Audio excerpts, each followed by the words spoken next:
Welcome to the new session on training and development. Let us look into the concept of training, their importance, and the benefits.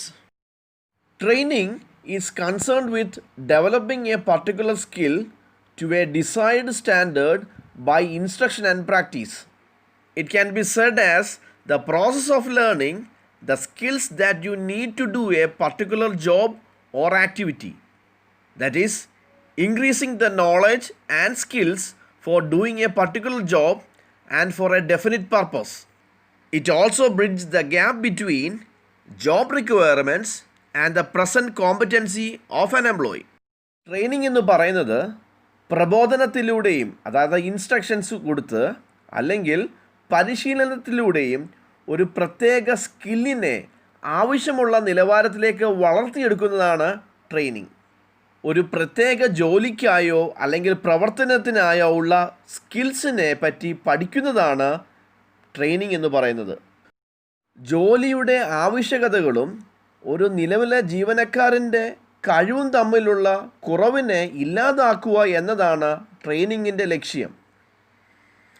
Training can be defined as the act of increasing the knowledge and skill of an employee four doing A particular job.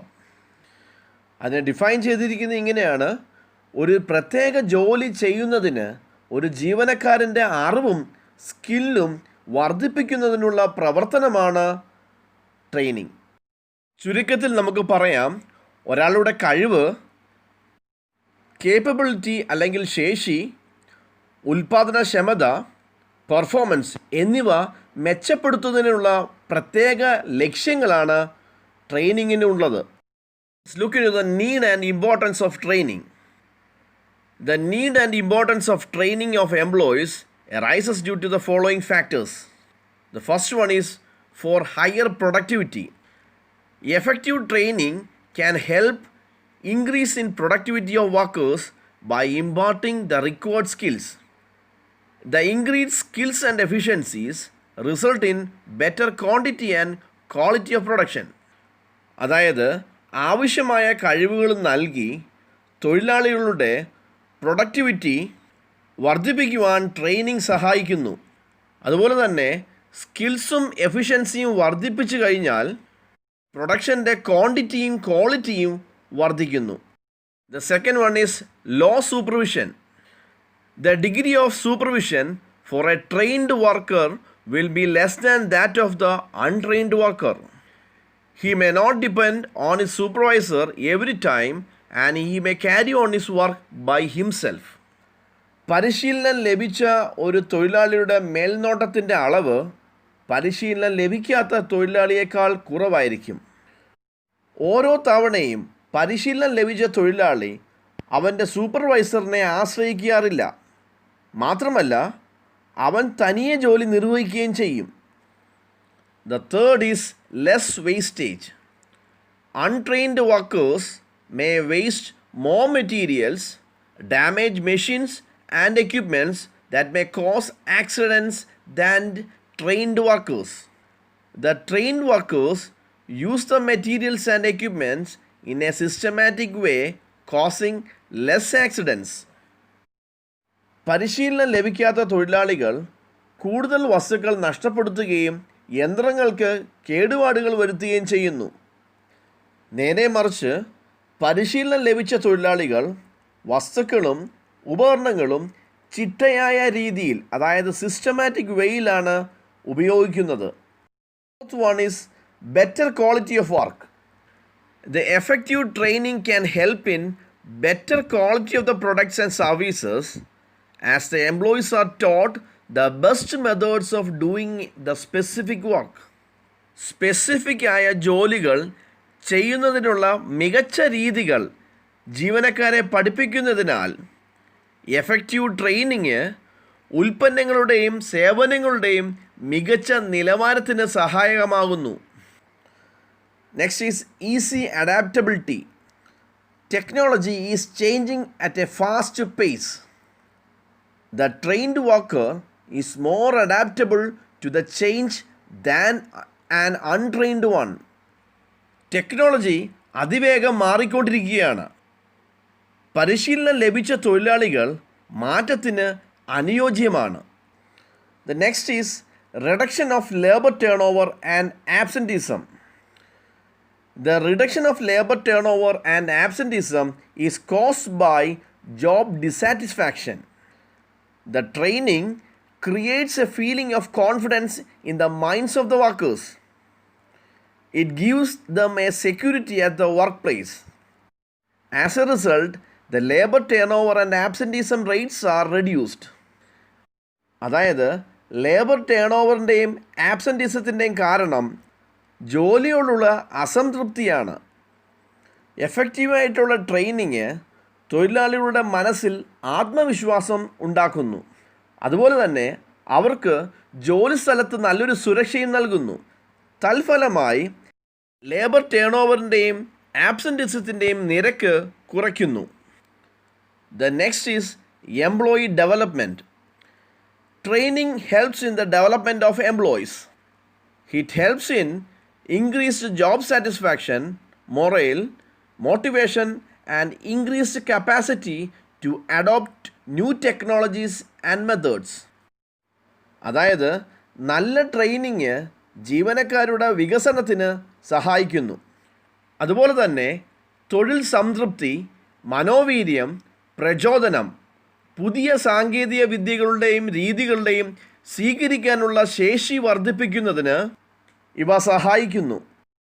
Next, about the benefits of training. Training is highly useful to employees in the following ways. That is, increasing self-confidence. Training helps in increasing the self-confidence so that they can do the work in a better way. The next is, training helps in increased productivity and performance. That is, training helps in reducing the wastages in materials and they can earn more than the untrained workers. The third one is, training helps in increasing the safety. Training helps to handle the machines safely as the employee got training to use different machines. Next is adaptability. Training helps in easy adaptability to the changes in the work procedures and methods. Next is promotion. That is, training helps in employee development and the most promising staffs are being promoted. Next is acquiring additional skills. The seventh one is, training helps to get improved knowledge of the policies and goals of the organization. Next, let us look into the types of training. The first one is orientation training. It is also known as induction training. That is, the training given for the new recruits in order to make them familiarize with the internal environment of an organization. It helps employees to understand the procedures and also to know the supervisors and the subordinates, the code of conduct, the policies existing in the organization, etc. Orientation ട്രെയിനിങ്ങിന് induction training എന്നും അറിയപ്പെടുന്നു. അതായത് ഒരു ഓർഗനൈസേഷൻ്റെ internal എൻവയറമെൻറ്റുമായി പരിചയപ്പെടുവാൻ പുതിയ റിക്രൂട്ട്മെൻറ്റുകൾക്കായി നൽകുന്ന ട്രെയിനിങ്ങാണിത്. പ്രൊസീജിയറുകൾ മനസ്സിലാക്കുവാനും അതുപോലെ തന്നെ മേലുദ്യോഗസ്ഥരെയും സബോർഡിനേറ്റുകളെയും അറിയുവാനും പരിചയപ്പെടുവാനും കോഡ് ഓഫ് കണ്ടക്റ്റ് അതായത് പെരുമാറ്റച്ചട്ടം, ഓർഗനൈസേഷനിലുള്ള നയങ്ങൾ എന്നിവ അറിയുവാനും ഇത് ജീവനക്കാരെ സഹായിക്കുന്നു. Next is job training.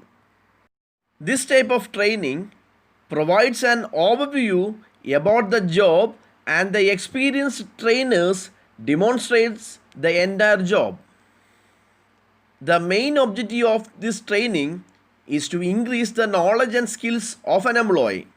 Such trainings helps to reduce the accidents, wastages and inefficiencies in the performance of the job. Job training എന്നത് ജോലിയെ പറ്റിയുള്ളൊരു ഓവർവ്യൂ നൽകുന്നു. അതുകൂടാതെ പരിചയസമ്പന്നരായ പരിശീലകർ മുഴുവൻ ജോലിയും പ്രകടമാക്കുന്നു, അതായത് ഡിമോൺസ്ട്രേറ്റ് ചെയ്യുന്നു. ഇത്തരം പരിശീലനത്തിൻ്റെ പ്രധാന ലക്ഷ്യമെന്ന് പറയുന്നത് ഒരു ജീവനക്കാരൻ്റെ നോളജും സ്കിൽസും വർദ്ധിപ്പിക്കുക എന്നതാണ്. അതുപോലെ തന്നെ ജോലിയിലുണ്ടാവുന്ന ആക്സിഡൻസ്, വേസ്റ്റേജസ്, പെർഫോമൻസിൻ്റെ ഇൻഎഫിഷ്യൻസിയും എന്നിവ കുറയ്ക്കുവാൻ സഹായിക്കുന്നു. The third type of training is safety training. Training provided to the employees to minimize the accidents and damage to machinery is known as safety training. അതായത് അപകടങ്ങൾ കുറയ്ക്കുന്നതിനും മെഷീൻസിൻ്റെ കേടുപാടുകൾ കുറയ്ക്കുന്നതിനും ജീവനക്കാർക്ക് നൽകുന്ന പരിശീലനമാണ് സേഫ്റ്റി ട്രെയിനിങ് എന്നറിയപ്പെടുന്നത്. Next type of training is promotional training. The training given to the existing employees to enable them to perform higher level jobs. This type of training helps the employees to shoulder higher responsibilities on new positions to which they are promoted. അതായത് നിലവിലുള്ള ജീവനക്കാർക്ക് ഉയർന്ന തലത്തിലുള്ള ജോലികൾ ചെയ്യുവാൻ പരിശീലനം നൽകുന്നതാണ് promotional training എന്ന് പറയുന്നത്. ഇത്തരത്തിലുള്ള ട്രെയിനിങ്ങുകൾ ജീവനക്കാരെ സ്ഥാനക്കയറ്റം നൽകുന്ന പുതിയ സ്ഥാനങ്ങളിൽ ഉയർന്ന ഉത്തരവാദിത്തങ്ങൾ നിർവഹിക്കുവാൻ സഹായിക്കുന്നു. Next type of training is refresher training. This type of training is offered in order to incorporate the latest development in a particular field. This training is imparted to upgrade the skills of the employees. This training can also be used for promoting an employee. അതായത് ഒരു പ്രത്യേക മേഖലയിലെ ഏറ്റവും പുതിയ വികസനം അല്ലെങ്കിൽ ഡെവലപ്മെൻറ്റിനെ incorporate ചെയ്യുന്നതാണ് റിഫ്രഷർ ട്രെയിനിങ്. ജീവനക്കാരുടെ കഴിവുകളെ അപ്ഗ്രേഡ് ചെയ്യുക എന്നതാണ് ഈ ട്രെയിനിങ്ങിൻ്റെ ഉദ്ദേശം. The last one, remedial training. This type of training is provided to the existing employees to overcome the shortcoming in their behavior and performance. Psychological experts conduct these trainings. അതായത് നിലവിലെ ജീവനക്കാരുടെ ബിഹേവിയറിലും പെർഫോമൻസിലുള്ള പോരായ്മകളെ മറികടക്കുവാൻ ഇത്തരത്തിലുള്ള പരിശീലനം സഹായിക്കുന്നു. ഇത്തരത്തിലുള്ള ട്രെയിനിങ്ങുകൾ മനഃശാസ്ത്ര വിദഗ്ധരാണ് നൽകുന്നത്. Next, about the methods of training. Mainly, there are three methods: on-the-job training, vestibule training, and off-the-job training. Under on-the-job training, that is, the training is given at the workplace by his immediate supervisor.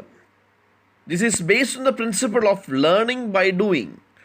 On-the-job ട്രെയിനിങ്ങിൽ ജോലി സ്ഥലത്ത് വെച്ച് തന്നെ ഒരു എംപ്ലോയിയുടെ immediate supervisor പരിശീലനം നൽകുന്നു. അതായത് ചെയ്യുന്നതിലൂടെ പഠിക്കുക എന്ന പ്രിൻസിപ്പിളിനെ അടിസ്ഥാനമാക്കിയാണ് ഈ ട്രെയിനിങ് ഉള്ളത്. Next is vestibule training. Under this method a training centre called vestibule is created and actual job conditions are duplicated or stimulated in it. Expert trainers are employed to provide training with the help of equipments and machines which are identical with those in use at the workplace. This type of training is suitable for semi-skilled jobs.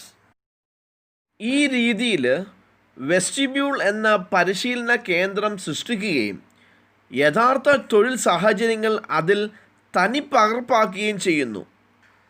ജോലി സ്ഥലത്ത് ഉപയോഗത്തിലുള്ളതുമായ സമാന ഉപകരണങ്ങളുടെയും യന്ത്രങ്ങളുടെയും സഹായത്തോടെ പരിശീലനം നൽകാൻ വിദഗ്ധരെ നിയമിക്കുന്നു. Semi skilled ജോലികൾക്ക് ഇത്തരത്തിലുള്ള പരിശീലനം അനുയോജ്യമാണ്. Next method is of the job training. Under this method the worker has to undergo training for a specific period away from the workplace. This method helps in improving the knowledge and skill of employees in doing the jobs.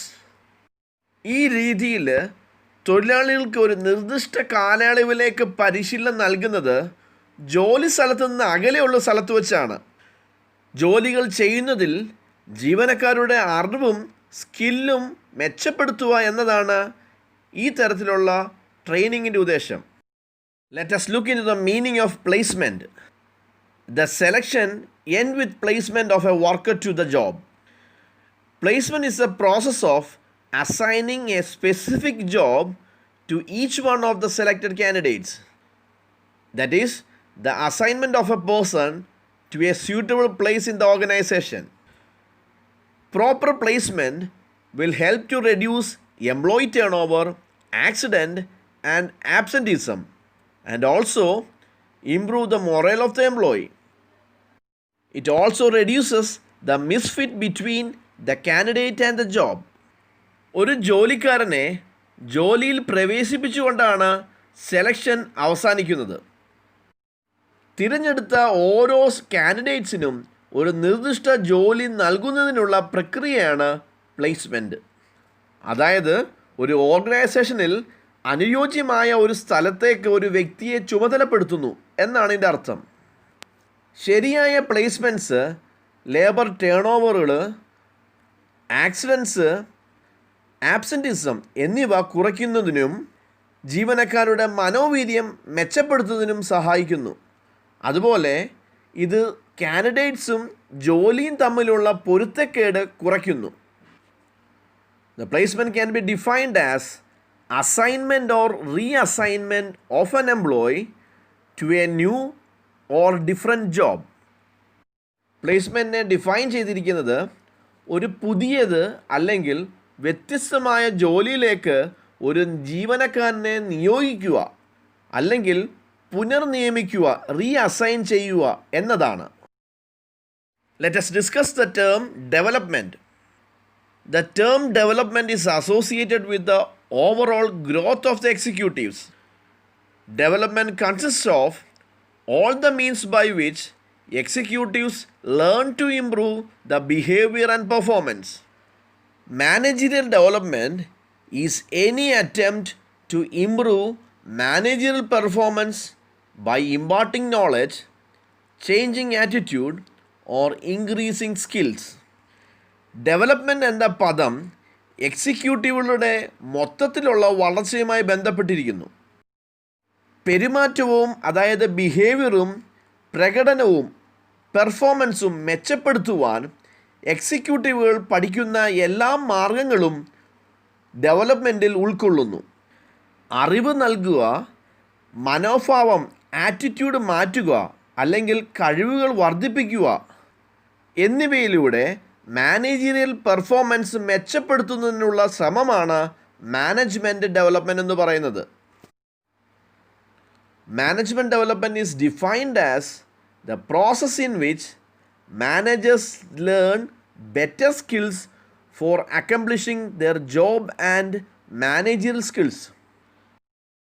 മാനേജർമാർ അവരുടെ ജോലികളും management സ്കിൽസും നിറവേറ്റുന്നതിന് പഠിക്കുന്ന ഒരു പ്രോസസ്സാണ് management development എന്ന് പറയുന്നത്. Some of the objectives of development are summarized here. The objectives of development includes to improve the performance of the managers at all levels, to prepare the manager for higher jobs, to think about the problems in the organization, to meet the present and the anticipated future needs of the organization, to understand the economic, technical and institutional forces to solve the problems, to develop the ability to analyze the problems, to acquire more knowledge about the problems of human relations, increase proficiency in management techniques, to understand the functions performed by the company, and also to ensure the managerial resources in the organizations are utilized optimally. Next, about the steps in the process of development. The first step is analysis of the development needs. At first, the present and the future development needs of the organization are ascertained. It is necessary to determine how many and what type of executives are required to meet the present and future needs of the enterprise. Then, job descriptions and specifications are prepared for all the executives to know about the type of the knowledge, skills, training and experience required for each position. ആദ്യത്തെ സ്റ്റെപ്പിൽ പറയുന്നത് ഓർഗനൈസേഷൻ്റെ നിലവിലുള്ളതും ഭാവിയിലുമുള്ള വികസന ആവശ്യങ്ങൾ നിർണ്ണയിക്കുക. എൻ്റർപ്രൈസിൻ്റെ നിലവിലുള്ളതും ഭാവിയിലുമുള്ള ആവശ്യങ്ങൾ നിറവേറ്റുന്നതിന് എത്ര executives വേണം, ഏത് തരം എക്സിക്യൂട്ടീവുകൾ ആവശ്യമാണ് എന്നിവ നിർണ്ണയിക്കേണ്ടത് ആവശ്യമാണ്. അതുപോലെ തന്നെ ഓരോ സ്ഥാനത്തിനും ആവശ്യമായ അറിവ്, കഴിവുകൾ, പരിശീലനം, അനുഭവം അല്ലെങ്കിൽ എക്സ്പീരിയൻസ് എന്നിവ അറിയുവാൻ എല്ലാ എക്സിക്യൂട്ടീവുകൾക്കും ജോബ് സ്പെസിഫിക്കേഷനും ഡിസ്ക്രിപ്ഷനും തയ്യാറാക്കുന്നു. The next step is the appraisal of current managerial talent.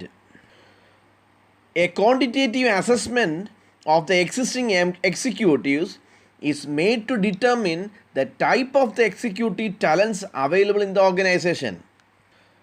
The performance of every executive is compared with the standard expected from them. രണ്ടാമത്തെ സ്റ്റെപ്പിൽ പറയുന്നത് ഓർഗനൈസേഷനിലുള്ള എക്സിക്യൂട്ടീവുകളുടെ കഴിവുകൾ ഏതെല്ലാം ആർക്കൊക്കെ ഉണ്ട് എന്ന് കണ്ടെത്തുവാൻ എംപ്ലോയീസിൻ്റെ അളവ് വിലയിരുത്തുന്നു. ഒരു ഓർഗനൈസേഷനിൽ നിലവിലുള്ള എക്സിക്യൂട്ടീവുകളുടെ അളവ് വിലയിരുത്തൽ നടത്തുന്നു.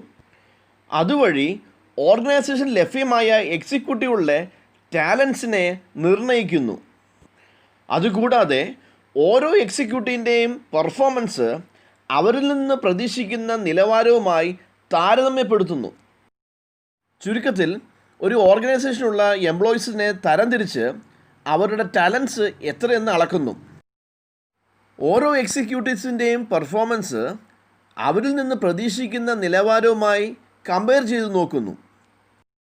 The third step involves the inventory of executive manpower. The executive inventory is prepared and it can provide the background and the qualification of the current managers, their age, education, experience, health, test results, and the performance appraisal results are collected.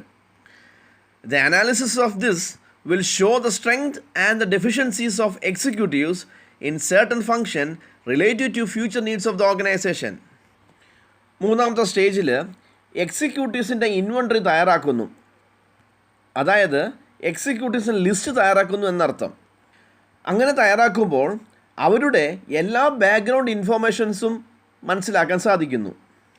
ഇങ്ങനെ കിട്ടുന്ന background ഇൻഫോർമേഷൻ്റെ analysis ഓർഗനൈസേഷൻ്റെ ഭാവിയിലുള്ള ആവശ്യങ്ങളുമായി compare ചെയ്യുമ്പോൾ ചില ആക്ടിവിറ്റികളിൽ എക്സിക്യൂട്ടീവുകളുടെ സ്ട്രെങ്തും വീക്ക്നെസ്സും മനസ്സിലാക്കാൻ കഴിയുന്നു. The fourth step is planning individual development programme. The individual development needs such as skill development, changing attitudes, and knowledge acquisition is an effective tool to determine what specific individual development that the managers need specifically. The planning should be made according to the development needs of the managers. നാലാമത്തെ സ്റ്റേജിൽ ഒരു വ്യക്തിക്ക് self ഡെവലപ്മെൻറ്റിന് ആവശ്യമായ skill development, ആറ്റിറ്റ്യൂഡിൻ്റെ ചേഞ്ചുകൾ, അതുപോലെ തന്നെ knowledge acquire ചെയ്യുക എന്നുള്ളത്, ഇവയെല്ലാം ഒരു മാനേജർക്ക് പ്രത്യേകമായി ആവശ്യകതയുള്ള ഇൻഡിവിജ്വൽ ഡെവലപ്മെൻറ്റിന് അളക്കുവാനുള്ള ഫലപ്രദമായ ഒരു ഉപകരണമാണ്. അതുപോലെ ഇൻഡിവിജ്വൽ ഡെവലപ്മെൻറ്റ് പ്രോഗ്രാം പ്ലാൻ ചെയ്യുമ്പോൾ ഓരോ മാനേജർമാരുടെ development നീഡ്സിന് അനുസൃതമായിരിക്കണം. The fifth stage is establishing training and development program. The human resource department identifies the development needs and may launch or establish specific courses in the field of leadership, decision making, human relations, etc.